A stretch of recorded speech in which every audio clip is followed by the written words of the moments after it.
ಎಲ್ಲರಿಗೂ ನಮಸ್ಕಾರ. ಕರ್ನಾಟಕ ರಾಜ್ಯ ಸರ್ಕಾರದ 3 ವರ್ಷದ ಸಾಧನಾ ಸಮಾವೇಶದ ಈ ಒಂದು ಬೃಹತ್ ಸಮಾವೇಶದಲ್ಲಿ ಕಲ್ಪತರ ನಾಡು ಪುಣ್ಯಭೂಮಿ ಕಾಯಕ ಯೋಗಿ ಶ್ರೀ ಸಿದ್ಧಗಂಗೆ ಸ್ವಾಮೀಜಿಗಳ ಪಾದಗಳಿಗೆ ಶ್ರೀಸಾಷ್ಟಾಂಗ ನಮಸ್ಕಾರಗಳನ್ನ ಮಾಡ್ತಾ ಇಂಥ ಒಂದು ಭವ್ಯವಾದಂಥ ಕಾರ್ಯಕ್ರಮವನ್ನ ಕರ್ನಾಟಕದ ಮಹಾಜನತೆ ಏನು ನಮಗೆ ಆಶೀರ್ವಾದ ಮಾಡಿ ಸರ್ಕಾರವನ್ನ ನೀವು ನಡೆಸಿ ಅಂತ ಹೇಳಿ ಕಾಂಗ್ರೆಸ್ ಪಕ್ಷಕ್ಕೆ ಆಶೀರ್ವಾದ ಮಾಡಿದ ಹಿನ್ನೆಲೆಯಲ್ಲಿ ಅಭೂತಪೂರ್ಣವಾಗಿ 3 ವರ್ಷ ಸ್ವಾರ್ಥಕತೆಯ ಒಂದು ಸರ್ಕಾರವನ್ನ ನಾವು ನಾಡಿನ ಜನತೆಗೆ ನಾವು ಕೊಟ್ಟಿದ್ದೇವೆ. ಈ ಒಂದು ಕಾರ್ಯಕ್ರಮದಲ್ಲಿ ಭಾಗವಹಿಸಿದಂಥ ನಮ್ಮೆಲ್ಲ ಹಿರಿಯ ಸಂಪುಟ ದರ್ಜೆ ಸಚಿವರೇ, ಎಲ್ಲ ಶಾಸಕರೇ, ವಿಧಾನ ಪರಿಷತ್ ಸದಸ್ಯರೇ, ಎಲ್ಲ ಬೋರ್ಡ್ ಮತ್ತು ಕಾರ್ಪೊರೇಷನ್ನ ಅಧ್ಯಕ್ಷರುಗಳೇ, ಕಾಂಗ್ರೆಸ್ ಪಕ್ಷದ ಜಿಲ್ಲಾ ಅಧ್ಯಕ್ಷರುಗಳೇ, ಬ್ಲಾಕ್ ಅಧ್ಯಕ್ಷರುಗಳೇ, ಮಹಿಳಾ ಕಾಂಗ್ರೆಸ್, ಯೂತ್ ಕಾಂಗ್ರೆಸ್, NSUI ಸೇವಾದಳದ ಎಲ್ಲ ಪದಾಧಿಕಾರಿಗಳೇ, ಎಲ್ಲದಕ್ಕಿಂತ ಜಾಸ್ತಿ ನನ್ನ ಎದುರುಗಡೆ ಕೂತ್ಕೊಂಡಂತ ನಮ್ಮ ಪಕ್ಷದ ಬೆನ್ನೆಲುಬಾದಂತ ತಮ್ಮೆಲ್ಲರಿಗೂ ಕೂಡ ವಂದಿಸಿ ಈ ಒಂದು ಕಾರ್ಯಕ್ರಮ ಕೃಷ್ಣ ಬೈರೇಗೌಡ ಸಾಹೇಬ್ರನ್ನ ನಾವು ನೆನೆಸಲೇಬೇಕಾಗತ್ತೆ.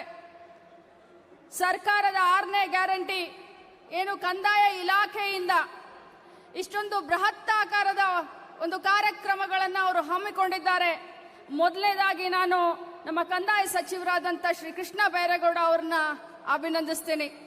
ತದನಂತರ ತುಮಕೂರು ಜಿಲ್ಲಾ ಉಸ್ತುವಾರಿ ಸಚಿವರು, ನಮ್ಮ ಸರ್ಕಾರದ ಗೃಹ ಸಚಿವರಾದಂಥ ಪರಮೇಶ್ವರ್ ಸಾಹೇಬ್ರನ್ನು ಕೂಡ ಇಷ್ಟೊಂದು ಬೃಹತ್ತಾಕಾರವಾದಂಥ ಕಾರ್ಯಕ್ರಮವನ್ನ ಸರ್ಕಾರ ಸ್ಥಾಪನೆಯಾದ ಇಲ್ಲಿಯವರೆಗೆ ಸುಮಾರು ಇಷ್ಟು ದೊಡ್ಡ ದೊಡ್ಡ ಕಾರ್ಯಕ್ರಮಗಳನ್ನು ನಮ್ಮ ತುಮಕೂರಿನಲ್ಲಿ ಮಾಡ್ತಾ ಇರೋದು ನಿಜವಾಗ್ಲೂ ಒಂದು ಹೆಮ್ಮೆ.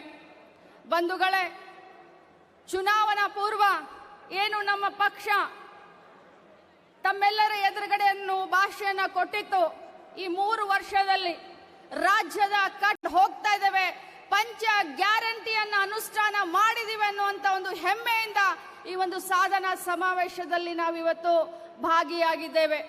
ಈ ಸಾಧನಾ ಸಮಾವೇಶದಲ್ಲಿ ಕಳೆದ 3 ವರ್ಷದಲ್ಲಿ ಏನೇನು ನಮ್ಮ ಸರ್ಕಾರ ಕೆಲಸವನ್ನ ಮಾಡಿದೆ, ಮಾನ್ಯ ಸಿದ್ದರಾಮಯ್ಯನವರ ನೇತೃತ್ವದಲ್ಲಿ, DK ಶಿವಕುಮಾರ್ ಅವರ ನೇತೃತ್ವದಲ್ಲಿ ಮಹಾಜನತೆಗೆ ಹೇಳಲಿಕ್ಕೆ ಇದೊಂದು ವೇದಿಕೆಯನ್ನ ನಾವಿವತ್ತು ಬಳಸ್ಕೊಳ್ತಾ ಇದ್ದೇವೆ.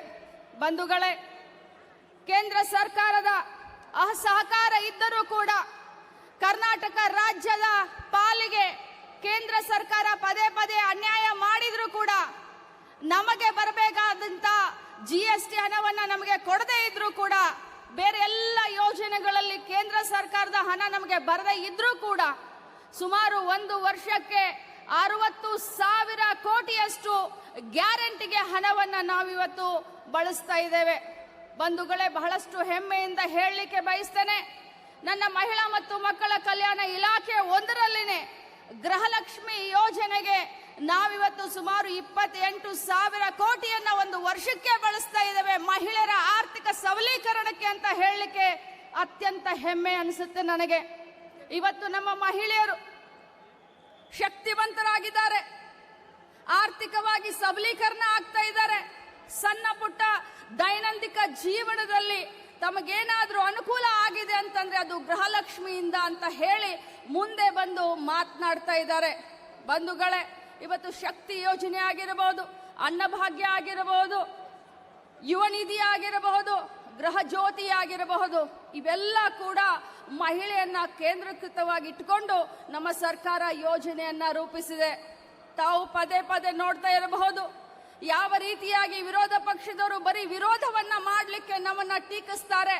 ಈ ಎಲ್ಲ ಗ್ಯಾರಂಟಿಗಳನ್ನ ಟೀಕಿಸ್ತಾ ಇರುವಂತ ವಿರೋಧ ಪಕ್ಷದವರು ಕರ್ನಾಟಕ ಮಾಡೆಲ್ ಅನ್ನ ಕಾಪಿಯಾಗಿ ಇಟ್ಕೊಂಡು ಇವತ್ತು ಇಡೀ ರಾಜ್ಯದಲ್ಲಿ ನಮ್ಮ ಕರ್ನಾಟಕ ಮಾಡೆಲ್ ಅನ್ನ ಬಳಸ್ತಾ ಇದ್ದಾರೆ ಮತ್ತು ಚುನಾವಣೆಯಲ್ಲಿ ಗೆಲ್ತಾ ಇದ್ದಾರೆ.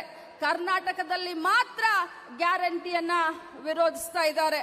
ಬಂಧುಗಳೇ, ನೀವು ನೋಡ್ತಾ ಇದ್ದೀರಾ 3 ವರ್ಷ ಯಾವುದೇ ಅಭಿವೃದ್ಧಿ ಕುಂಠಿತ ಆಗದೆ, ಯಾವುದೇ ಒಂದು ಭ್ರಷ್ಟಾಚಾರ ರಹಿತ ಜನಸ್ನೇಹಿ ಸರ್ಕಾರವನ್ನ ನಮ್ಮ ಮಾನ್ಯ ಮುಖ್ಯಮಂತ್ರಿಗಳು ಮತ್ತು ಸಂಪುಟದ ಎಲ್ಲ ಸಚಿವರು ಮತ್ತು ಮಾನ್ಯ ಉಪಮುಖ್ಯಮಂತ್ರಿಗಳು ಕೊಡ್ತಾ ಇದ್ದಾರೆ.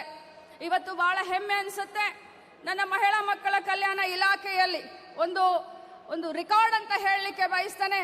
ತುಮಕೂರು ಜಿಲ್ಲೆಗೆ ಸಂಬಂಧಪಟ್ಟ ಹಾಗೆ ಸುಮಾರು 600 ಅಂಗನವಾಡಿ ಕಾರ್ಯಕರ್ತರಿಗೆ ಸಹಾಯಕಿಯರಿಗೆ ಇವತ್ತು ಒಂದೇ ದಿನ ನಾವು ಅಪಾಯಿಂಟ್ಮೆಂಟ್ ಲೆಟರ್ ಅನ್ನ ಕೊಡ್ತಾ ಇದ್ದೇವೆ. ಇದು ನಮ್ಮ ಇಲಾಖೆಯ ಸಾಧನೆ ಅಂತ ಹೇಳಲಿಕ್ಕೆ ನಾನು ಬಯಸ್ತೇನೆ.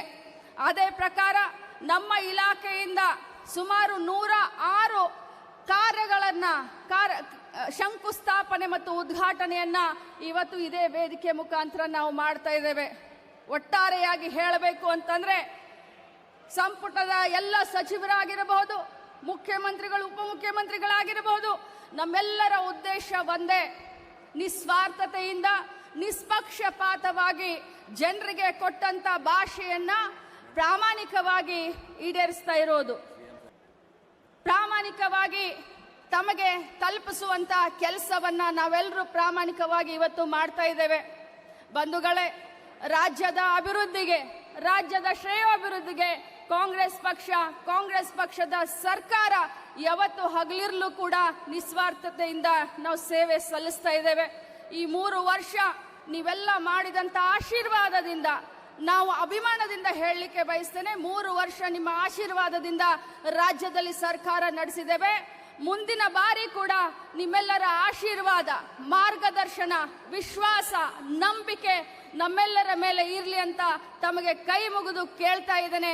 ಯಾಕಂತಂದ್ರೆ ನಮ್ಮ ಸರ್ಕಾರ ಬರೀ ಜಾಹೀರಾತಿನಲ್ಲಿ ವಿಶ್ವಾಸ ಇಟ್ಟಂತ ಸರ್ಕಾರ ಅಲ್ಲ, ಕೆಲಸದಲ್ಲಿ ಕಾಯಕದಲ್ಲಿ ವಿಶ್ವಾಸವಿಟ್ಟಂತ ಸರ್ಕಾರ ಅಂತ ಹೇಳಿ ನನ್ನ ಮಾತನ್ನ ಮುಗಿಸ್ತೇನೆ. ಜೈ ಹಿಂದ್. ಲೇಟೆಸ್ಟ್ ಹಾಗೂ ಇಂಟ್ರೆಸ್ಟಿಂಗ್ ಸುದ್ದಿಗಳಿಗಾಗಿ ಬಾಸ್ ಟಿವಿ ಕನ್ನಡ ಚಾನೆಲ್ನ ಸಬ್ಸ್ಕ್ರೈಬ್ ಮಾಡಿ.